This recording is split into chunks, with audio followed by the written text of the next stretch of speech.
Hey guys, this is Solution PODFIC, and today we're going to be reading This Kind of Weather by R_Astra. This is Chapter 4. Going back to school on Monday is always like stepping back in time. It hasn't even been a week, but it feels like a lifetime since he last walked through these doors. Stephanie is by his locker, chattering away about some sort of YouTuber drama Jason doesn't give a shit about. It's nice. Soothing. They only have 2 classes together, but they sit next to each other in those. Most of Jason's teachers come to the funeral, so there are no awkward condolences, just soft smiles and gentle questions about how he's holding up.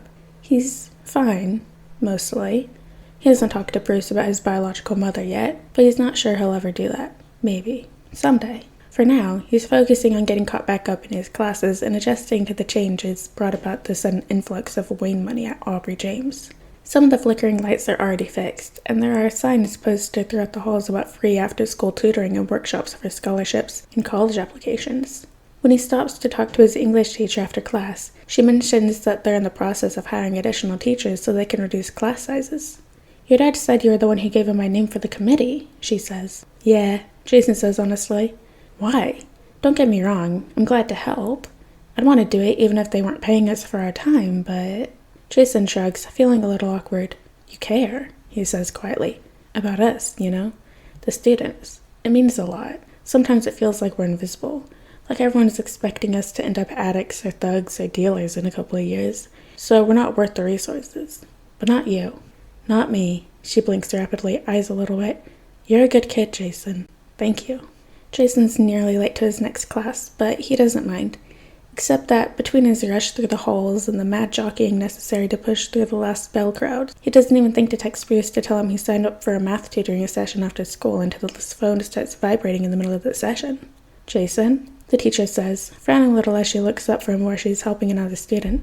"Sorry," he says. "It's my dad." Her expression softens a little. "All right, can you take it in the hall?" "Hey," Jason says once he's out in the hall. He presses his hand against his sternum. "Sorry. I forgot you were picking me up. I'm in a tutoring session, but I can..."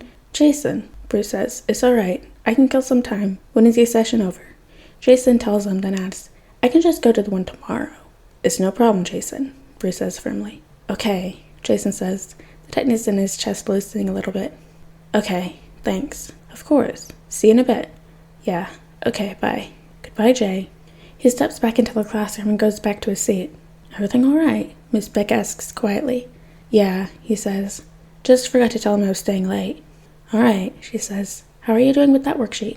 Jason points to the section he doesn't understand, explaining where he's stuck, and the last of the tightness fades away, letting him breathe easily.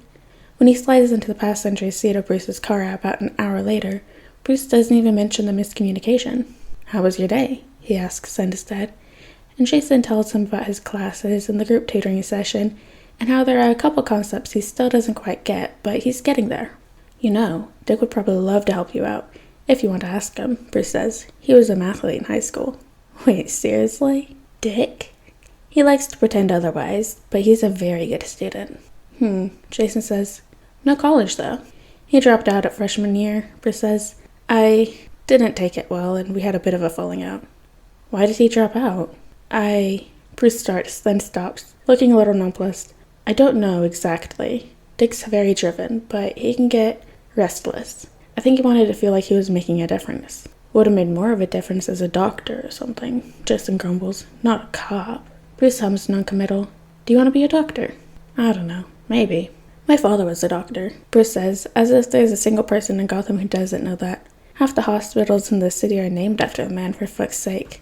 I wanted to be one, once. I was pre-med in college." "What happened?" Bruce glanced over at him with a small, wry smile. "I dropped out freshman year. Wanted to feel like I was making a difference." Surprised, Jason laughs out loud. "I used to regret it sometimes," Bruce admits, "but I wouldn't have gone abroad if I hadn't, so I'm glad now." "Oh." Both of them are quiet for a long moment. Then Jason says quietly, "I want to go to college." "Anywhere you want, Jay," Bruce promises solemnly, and Jason has to push down the urge to lunge over the console to hug him. With college applications not on the horizon, Jason spends most of his newfound free time studying, a fact that Stephanie finds utterly horrifying. "Jay, that's a whole year away." "Yeah, but I need to take the SATs this spring so I can revise over the summer and take them again," and the stuff groans. Yeah, well, we'll see how stressed you are next year, Jason huffs. Nah, I've already got it worked out, Steph says. I'm going to do a nursing program at Gotham U. My mom works at Wayne Memorial, and they have a scholarship program for the children of the nurses. Oh, well, you still have to take the SATs. Yeah, and if I do really bad, I'll study for a month and take them again. I've got other shit to worry about. Like what? Jason scoffs. Like, Steph fumbles. Stuff, Jason, I don't know. Life, and actually watching movies on movie night. Jason rolls his eyes but closes his study book. Fine, what are we watching?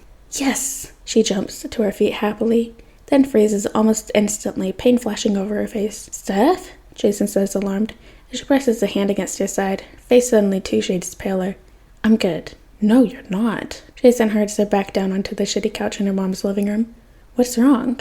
Nothing, Steph says, grimacing. Just cramps? Jason scowls at her. I'm not stupid, Steph. Cramps aren't over your ribs like that. What, because you're an expert on the female body all of a sudden? Steph blusters, but her voice is shakier than Jason feels comfortable with. Steph, he says, voice low and a little pleading. What's wrong? There's a moment of silence, then Stephanie exhales audibly. I think I popped a stitch, she admits, pulling her hand away from her side to show the blood starting to soak through the fabric of her shirt. Can I? She slumps onto the couch, letting her head fall back and eyes slip closed. Go for it. Jason kneels in front of the couch and lifts up her shirt to expose the bandage, then peels it up. He must make some kind of sound because Steph lifts her head enough to look at him. How long have I got, Doc? Jason smacks her arm lightly. Jesus, don't joke about that. This is a knife wound, Stephanie. Yeah, I noticed. Who the fuck stabbed you? Slashed, Steph corrects him obnoxiously. Who the fuck slashed me? Steph. Ugh, she says. Nobody, just some guy. Jason closes his eyes for a second, exhaling. Do you have a first aid kit? Yeah, under the bathroom sink. Okay, he says, standing up. Hold pressure on that. Sir, yes, sir. The first aid kit, he's relieved to find, is extensive. My mom's an ER nurse, man. What do you expect? A pack of Hello Kitty Band-Aids? I'd expect, Jason says flatly, that your mother, the ER nurse, would have done your stitches for you. I know how. Jason scoffs. Barely. I'd like to see you do better, bitch. Yeah, well, you're about to, Jason says, fleshing the wound one more time before pulling out his suture kit. Fuck, Steph swears. How many? Jason grunts, eyeing the gash. 3, I think. You think? Well, it's not like I've done this before. Steph jerks under his hands. What? Relax, I know how to sew. That is not the same thing. Sure it is. Mostly, anyway. And he's got enough stitches at Dr. Tompkins' shelter over the years to know the difference. Nope. Steph protests. No. Jason huffs, scowling at her a little. I'm the only fucking person here, Steph.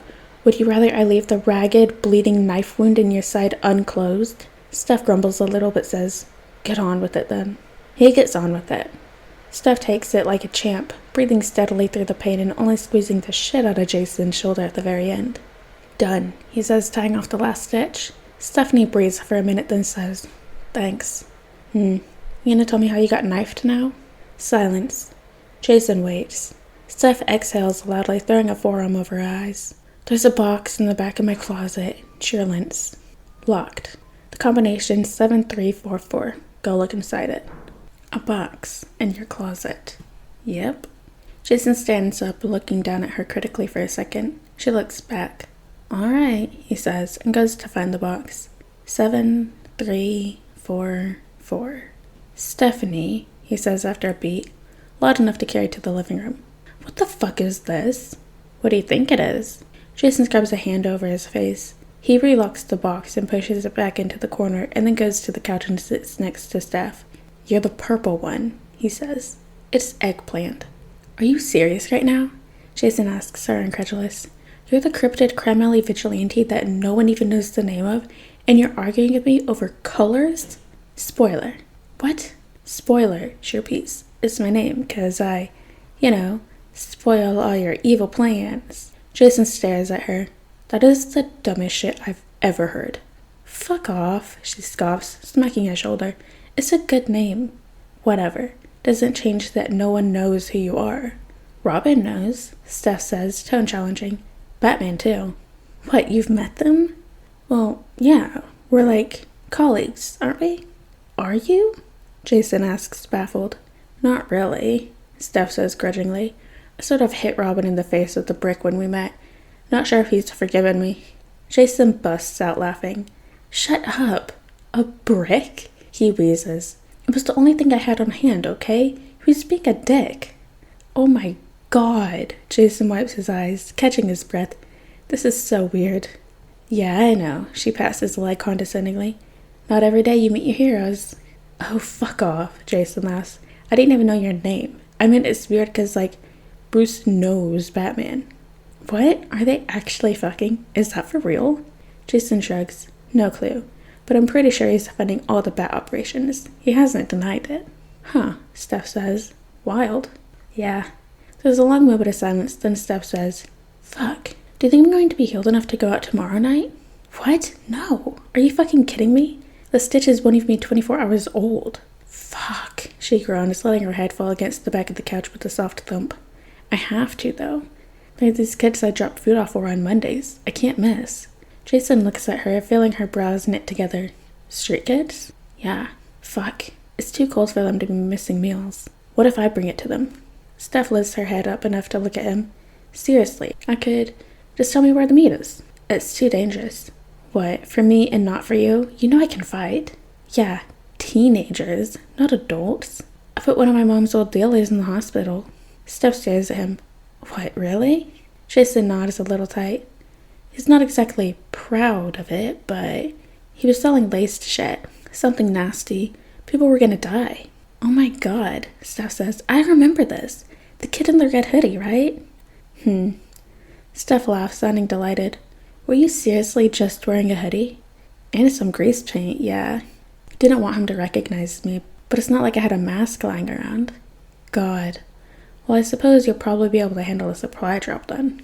She pulls up a map on her phone and points out a pickup spot at a locally owned grocery store. Then the drop point, walking him through what to expect. You still got that red hoodie? Not the same one, but yeah. He's still got the one he was wearing the day he met Bruce. Great, you can borrow my mask. Purple's not really my color. Steph smacks his arm. The mask is black, dumbass. What about a name? Am I gonna have to be Botcher or Bungler? I hate you so much sometimes, you know that? Jason dodges another smack, grinning. Any better ideas? Well, Steph huffs. We could always go with Red Hoodie Kid. That's stupid. Kid Hoodie? Jason shoves her over. That's worse. Fine, she says, laughing. How about Red Hoodie? Yeah, and you can be Purple Cape. Steph rolls her eyes. Okay, what about Red Hood? Like Robin Hood, kind of. Except not, obviously, because Robin. Red Hood. It doesn't sound terrible. Perfect, Steph says. Red Hood it is. Can you sneak out of your place, or are we going to have to come up with an excuse for you to stay here? Hey, so... Jason says the next morning before school. Steph's mom is going to be in Metropolis overnight tonight, and is worried about Steph staying home alone, so I offered to stay with her. Is that alright? Bruce, still bleary-eyed, nursing a cup of coffee, says, Doesn't Steph stay home alone overnight a lot? Shit. Yeah, but there's been a couple robberies in the building recently. Bruce's gaze sharpens almost instantly. She can stay here instead if it's not safe. Fuck. No, it's fine. Their cat has, separation anxiety. It's just kids looking for quick cash anyway, you know.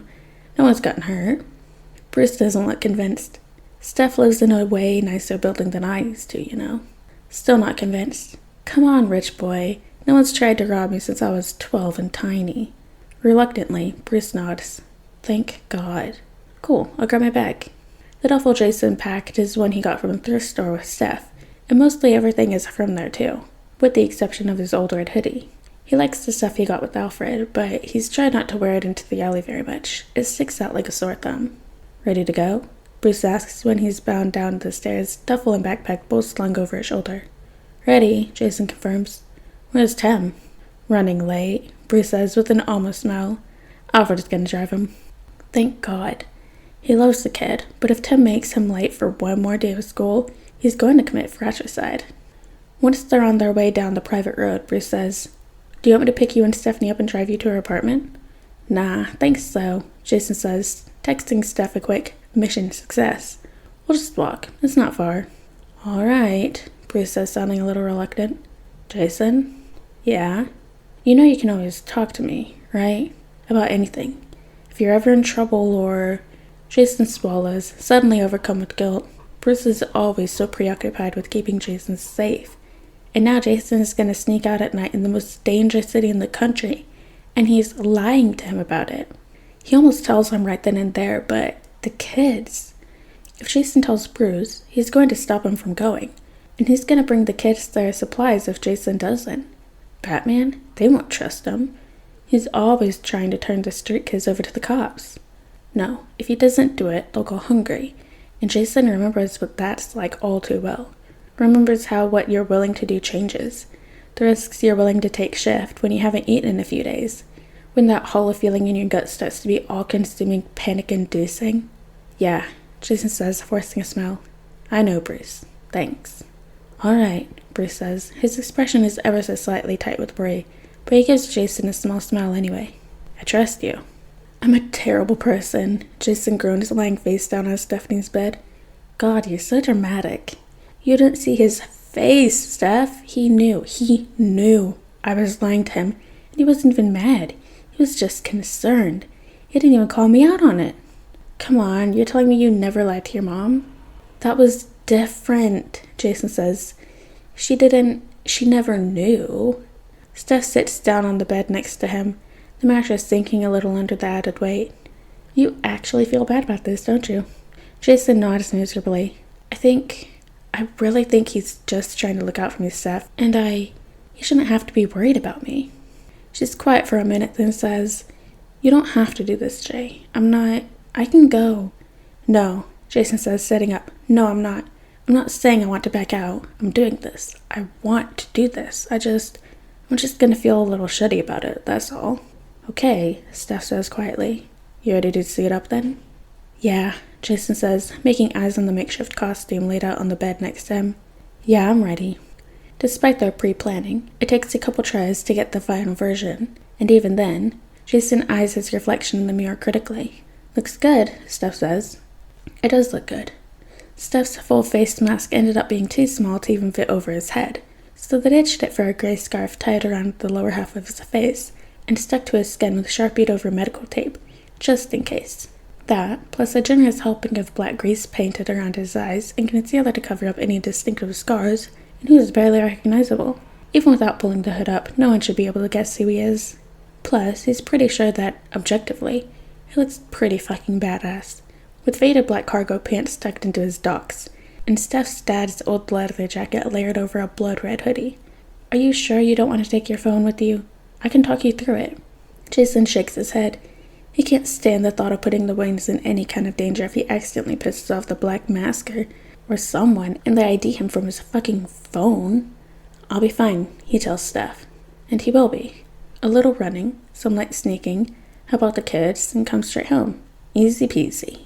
The route across the rooftops from Steph's building to the pickup spot is quiet. When he gets there, the store owner is waiting just where Steph said she'd be. Who the hell are you? We're going with Red Hood, Jason says. Spoilers at me. Lydia squints at him a little. You the kid who put the bastard Kemp in a coma? It was medically induced. Technically, the doctors put him in a coma. She laughs. Well, shit, it is you. You got big, kid. Yeah, well, it's been a couple years. Spoiler alright? She'll be fine, he says. Just a short R&R. Some Alistair got her with a switchblade. Good of you to step in. Not many folks are looking after these kids. Yeah, Jason says. I know. Lydia squints at him a little. Yeah, you do, don't you? Jason doesn't answer. He doesn't really need to. Well, here's what we've got. It's a little light on food this week, but there's some hats and gloves to hopefully keep them warm. I hear a cold snap's coming. Jason nods, accepting the bulky duffel bag she hands over and securing it to his back. Thank you, he says. She just nods and waves him off. On the way to the meeting place, snow starts to fall. By the time he gets there, it's an inch thick on the ground. Jason sticks to the shadows until he sees one of the kids. From Steph's description, this is probably Mason, one of the older ones, 13 or 14, white, light brown hair, scar on his chin. The rest are probably nearby. If they're living together, they won't split up often. There's safety in numbers. Spoiler said to tell you that root beer is better than Fanta, Jason says, stepping out of the shadows. Mason jerks his head around at the words, watching Jason warily. The fuck are you? A friend. Jason glances down at the kid's soaked shoes. How far are you taking this? None of your business, Mason snaps. Easy, champ, Jason says, nodding at his feet. Just worried about frostbite. Mason just stares at him. Seriously, kid, I almost lost a couple toes when I was a little younger than you. Can you still feel them? Sorta. Are you close to somewhere you can get dry? Hesitantly, the kid shakes his head. Okay, that's not great. If you let me carry you, we can get there faster, Jason offers. Mason scoffs. I don't even know you, man. Yeah, Jason says, that's fair. He thinks for a minute. Oh, do you know Rocco? Yay high, dark skin, mean to swing. Mason eyes him suspiciously. Yeah, I know Rocco. He can vouch for me. We grew up in the same building. What, you're gonna tell me your real name? Jason shrugs. Sure, this isn't really a full-time gig for me. I'm just filling in for spoiler. Rocco's a good kid anyway. He's not gonna tell nobody. Mason eyes him suspiciously for a minute, but eventually says, fine. Then whistles twice, once high, once low. Just like Jason thought, the other kids must be nearby, because another kid slips out of the shadows in less than 10 seconds. Can you get Rocco? Mason asks her. The girl nods, shooting Jason a mistrustful look, then disappears back into the shadows. 30 seconds later, Rocco appears. Mason jerks his head at Jason. He says he knows you. Rocco looks at Jason dubiously, but steps closer. Prove it. Last time I saw you, Jason says, voice low enough only Rocco should be able to hear. You hit me with a tire iron and sold Bruce Wayne's tires back to him for $600. Rocco stares at him, eyes wide. Jay? Yeah, kid. You tell anybody about that day? Other than the other kids? No, he says. Me neither. The kid grins. He's cool, he tells Mason. Well, shit, Mason says, shoulders slumping, almost imperceptibly in relief. All right. They only make it a couple blocks before Jason catches a flash of color in his periphery. Shit, he says. Mason jerks his head around to look at him. What? It's Robin. The kid's faces turn gray. I've got this, Jason says quickly. I've got this. You close enough to make it on your own? Mason nods tightly, and it's not as much assurance as Jason would like, but it's gonna have to be enough. Jason helps him strap the duffel to his back quickly, glancing up at the roofline every half second. You get those feet dry when you're safe, he orders, a little desperate. Hands heavy on the kid's skinny shoulders. Shivering, Mason nods, and then he's off, disappearing into the gloom. Jason eyes the wall of the alley and takes a couple steps back, eyeing the rough, damaged section of brick and the fire escape ladder so high above his head that he doesn't know if it's possible. Doesn't know if he can, but he has to. So he takes a deep breath and runs, launching off the ground and into a wall, kicking off the gorged brick and reaching, and his fingers curl around the lowest rung of the ladder and jolts under his weight, dropping a stomach-lurching half-foot too fast. As he desperately tries to control the wild outward swing of his lower body, heart clenching as the fingers on his wall-side hand slip in slow motion, one after the other, after the other, and then his straining core muscles win the battle against momentum, and the pendulum swings, and he's got all 10 fingers gripped around the rung again, and he climbs, blood pounding in his ears. And then he's on the roof, and he's running. Ahead of him, there's a flash of yellow, a glint of red. Not as much green as the pixie-booted kid that wore the cape when Jason was little, but it doesn't matter. There's no mistaking Robin. And damn, the kid is fast, but not fast enough to overcome home field advantage. Jason gains ground, hurtling over gaps between buildings that have his stomach forcing its way up into his throat, skidding and sliding around turns. He's a coyote chasing a rabbit, too far from the warren, and inevitably he catches up. With one last hurtling tackle, slams both of them into the ground, rolling and skidding across the rooftop. Robin is slithering out of Jason's grasp like an eel before they even stop moving, on his feet before Jason can suck in a breath, and then he's snapping out some sort of stick thing that shouldn't be threatening in the kid's tiny hands, except that it's spinning in said hands like Robin knows exactly what to do with it. Jason, face up on the ground, breathless and aching, holds very, very still. Hi, Robin says, leaning over him with an intently curious expression so unsettling it's got Jason's blood running cold. Who are you? Chest tight with panic, Jason throws a handful of dusty gravel straight into the kid's face. Robin yelps a little in surprise, and Jason grabs that stick while he's still reeling, yanks, and chucks it straight off the roof. Come on, Robin complains. That's just cheating. Heart in his throat, Jason tries to sweep the kid's legs out from under him, but he just hops into a neat little backflip and dances a few steps back. I'm not looking for a fight, Robin says, but his stance says otherwise. You're helping that kid, right? What was in the bag? Jason growls a little bit low and rumbling in his chest. Robin does not seem threatened, but he shifts like he's going to try to peer down the street to see where Mason's going, and Jason takes the opportunity to launch himself at the kid's knees. It doesn't take him down this time, but it makes him dodge, which makes his cape twirl closer, letting Jason get 2 fistfuls of the cloth and yank. Instead of the impressive takedown he expects, though, the cape just comes away in his hand, sending Jason sprawling. Quick release, Robin grins. Only amateurs don't have The sound is muffled by thick fabric, chucked as hard as Jason can throw at his face. A beautiful sight, probably, but Jason's back is already turned. He was running before the stupid thing ever left his hand. Hey, wait! No fucking way. He bought enough time that Mason's gotta be long gone by now. It's time to get the fuck out of Dodge. Robin's in pursuit, but Jason's got a hell of a lot of practice being chased through these streets. He loses him quick.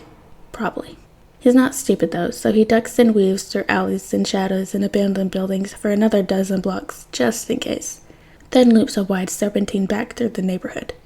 Jesus, finally, Steph says when he slips through the window. What the hell took you so long? Are the kids okay? Flopping down onto the floor, Jason gives her a thumbs up without lifting his head. Are you okay? He cracks one tired eye to look at her balefully. I understand why you threw a brick in his face now. A surprised laugh bursts out of Steph. You fought Robin? Jason groans a little, pressing his cheek into the floor. Fought is not quite the way I'd describe it. Steph passes him a glass of water, and he begrudgingly shoves himself up to sit against the wall so he can drink it. How would you describe it then? A cat, Jason grumbles, playing with his food. He's an arrogant little shit, isn't he? Steph laughs. Did he follow you back here? Jason shook his head. Ran circles around the alley to lose him, didn't I? I wasn't gonna lead him back to your doorstep. Oh, he already knows who I am, Steph says flippantly, and a vice clenches around Jason's chest. He what? Steph's brow furrows a little. Of course he does. He's Robin. How did he? I don't know, man, Steph says. Probably some detective shit. Voice recognition or something? Voice recognition? Jason nearly says, voice high and a little panicked, racking his brain to try and remember if he said anything on that roof. What's the big deal? It's not like he's gonna tell the cops or something. No, but he might tell Batman, and Batman might tell Bruce. Steph must read it on his face. Well, she says, lightly, only a little forced. Good thing you lost him then. Jason fists his hands in his hair. The cloth over his face is suddenly suffocating. Hey, it's gonna be okay, Steph says, crouching down in front of him. Robin doesn't know who you are. He didn't see your face. He probably didn't even hear you talk much, right? Jason shakes his head. Didn't say anything. Then you'll be fine. Breathe, Jason. Jason breathes. After a couple minutes, he lets go of his hair and unties the scarf around his face. The tape tugs painfully at his skin as it peels off. Are you afraid he'll be mad? Steph says quietly. If Batman tells him? Yes. No. I don't know, Jason says, and goes to take a shower. When Bruce picks him up from school the next day, just like usual, there's only a quick visual once-over and an inquiry about how Steph's doing to show for Jason's little adventure. No questions, no threats, not even a grumble of displeasure, just politely veiled concern. God, did he actually get this lucky? Is it even possible?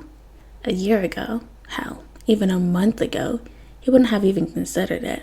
But the more time passes, the harder it gets to avoid being lulled into a sense of security. He should keep his guard up. Probably. He should. But the problem is, he doesn't want to. It's shitty, not trusting anyone, never fully relaxing. Shitty and exhausting. And he's done enough of it for a lifetime. But what's the worst that could happen anyway? He ends up back on the streets. Been there, survived that. And now that he's twice the size he used to be, it'd only be easier. Easier doesn't mean easy, though. It would still be hard as fuck as a mostly adult. Thinking about Mason and Rocco and the girl he doesn't have a name for in that alley, their thin faces and bony hands, Jason struggles to understand how he'd ever survived when he was in their place. At least they have each other. Jason was always so fucking alone when he was on the streets, like a chill that he couldn't shake. But as much as it felt like it sometimes, it's not the kind of chill that can actually kill anybody. And having friends won't help those kids too much when the kind that can comes knocking. And Jason can't think of anything to do to help, but he also can't not stop thinking about it. Every morning as he walks from Bruce's cars into the school, feels the bite of the cold air on his face, and wonders how long they have until the night is just a little too cold to make it through the night without shelter. God, he wishes he's gotten to see their base. If they've got somewhere inside, out of the wind, then maybe... Something on your mind, Jay? Jason jerks his head up to see Bruce watching him across the dinner table. What? You just look like you're thinking hard, Bruce says, a little awkward. It's just the two of them at the table tonight, with Tim hanging out with some friends of his Jason hasn't met yet, and Dick having to go back to Bloodhaven after that first week. Alfred, according to Bruce, has a thing about Bruce bonding with his sons over dinner, and often eats separately in order to encourage it.